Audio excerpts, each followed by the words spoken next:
I was just thinking I'd talk a little bit about yeses and nos. Because the realization that I've had in my own life around a big decision that I need to make, I had to do some real deep work on it. And the realization I had that is that both the yes and the no can come from ego. So while you hear a lot about learning to say no as a people pleaser is part of the recovery process, um, which is true, but a no can be sort of as inauthentic as a yes, even though it's in the service of a boundary.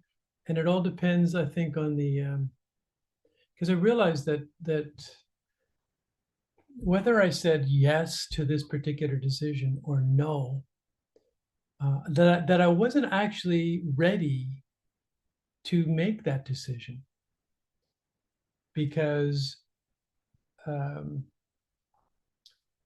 as I felt into it, I realized that both the yes and no were part of the cycle of people pleasing for me. That I realized that if I said yes, it's because I didn't want to hurt somebody. But in the process, I'd have abandoned my soul. So it wouldn't really be about me to say yes. It would be a relief because I wouldn't break anybody's heart. And my realization was that I internalized very early in my life that I broke my mother's heart, that I was the cause of her misery. So that would be the core belief for me. I caused her misery. And so I would do anything not to, what was set up as I curated her personality, to do anything not to break the heart of mother slash woman slash, you know, but of course, the fact was that I had already in my mind broken her heart. So that's what I do. I break women's hearts. Clearly, I mean that was the setup. So in this particular case, to say yes would be a relief because I would be not breaking the heart of capital W woman. But on the other hand, to say no would be to well, mostly it would be to continue that pattern of breaking the heart of woman. So that was the cycle that I was locked in. And I felt under pressure to come up with a yes or a no. But not, I realized neither one was authentic because the no was born of kind of fuck you. It was dramatic. It was in opposition. It was in resistance to having to do what I didn't want to do. And I don't, it was petulant. It wasn't a real grounded, non-dramatic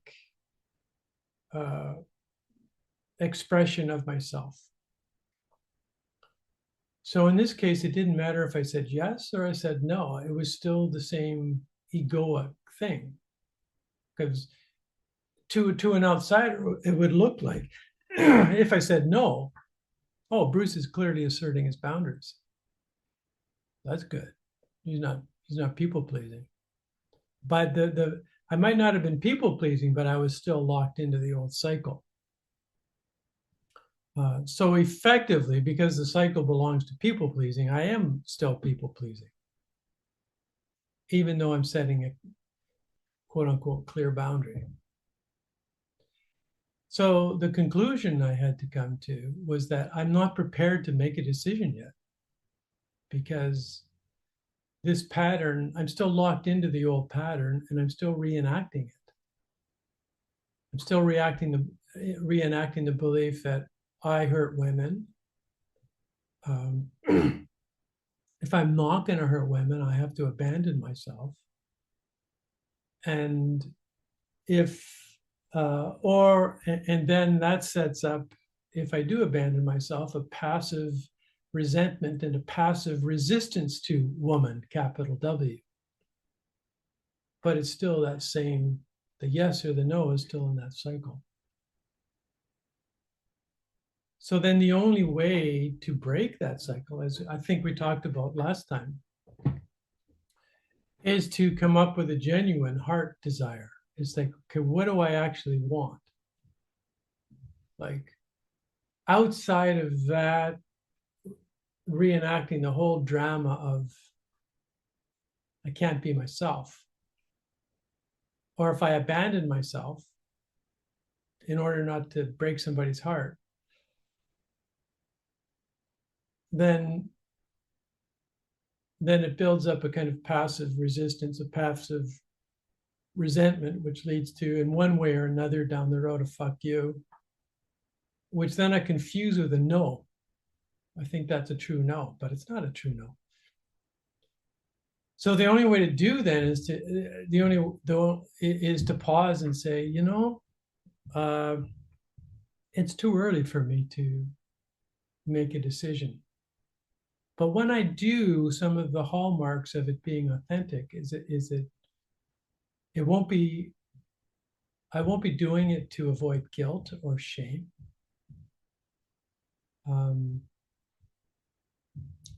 And if it's a no, then I won't be left with the feeling that I'm a bad person. It'll be a grounded, and if it's a no that the other person responds to with their own suffering, I'll be able to be with that person as they suffer, because ultimately their suffering is not about me.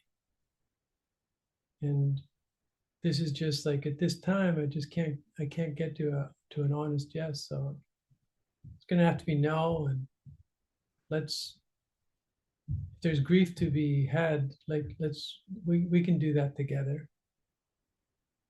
But I won't do it as a bad, guilty, shameful human being. Just do it as Bruce.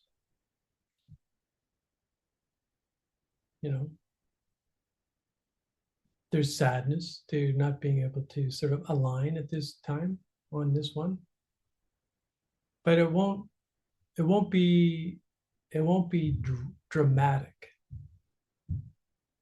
free from all that past drama. So we need to be, so that the heart's desire, what I want, what I don't want, is different from egoic desire. I guess that's the way of saying it. So it's kind of obvious, I guess, but it's just something to discern.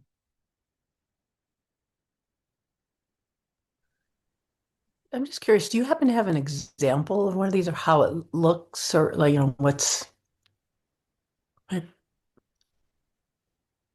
Well, in my own case, like the example I'm thinking of, I don't want to share at the moment, so I can't use my own life. But the example, Joe, would just be that that somebody wants me to do something that not to do,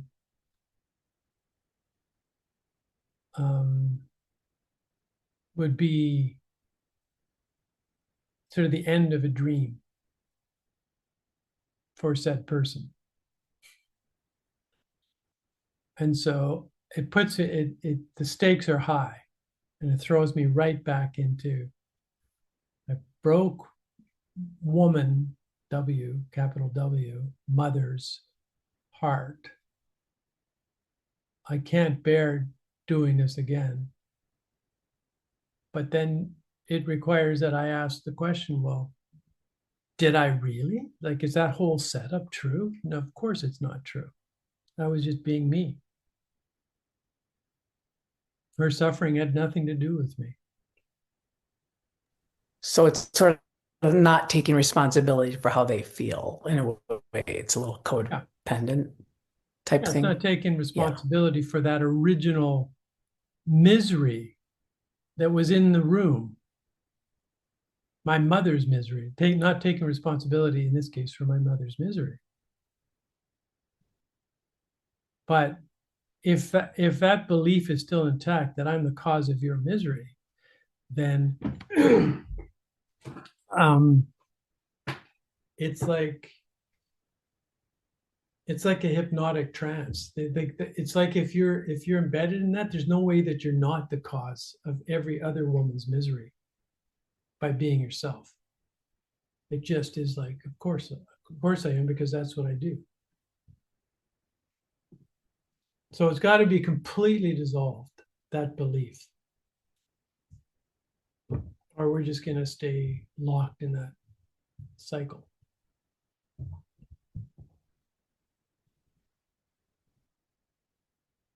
And I guess the takeaway to be, might be as simple as, if your no feels dramatic, it's probably not a heart no. It's probably an egoic no. If your no is filled with kind of a go to hell, um, or leaves you feeling guilty or ashamed, then it's probably part of the old pattern. It's the past hijacking the present.